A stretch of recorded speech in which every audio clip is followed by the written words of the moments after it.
En tout cas, ce que nous, on pratique et qu'on a voulu faire tester aujourd'hui aux personnes du Learning Show, c'est le concept d'atelier SOL, Self-Organized Learning Environment, c'est-à-dire comment on va créer les conditions pour que les apprenants découvrent par eux-mêmes les savoirs, les compétences qu'ils doivent développer. Donc le rôle dans ce cadre du formateur, c'est de créer une organisation qui va permettre ça. Plusieurs choses. La première, ce qu'on a voulu mettre en avant ce matin, c'était la notion de l'estime de soi, qu'il n'était pas possible d'apprendre sans avoir une estime de soi suffisamment élevée.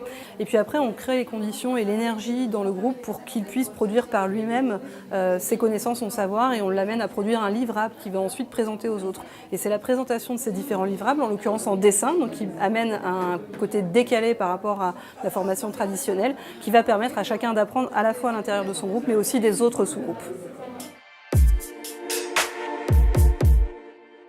Nous, on a une conviction chez Sens & Co, c'est qu'on peut apprendre qu'au travers de l'intelligence collective et on va chercher à générer effectivement dans les situations d'entreprise ces moments où on va pouvoir faire appel à l'intelligence collective, notamment pour résoudre des problèmes, mais aussi pour se former, acquérir de la méthode.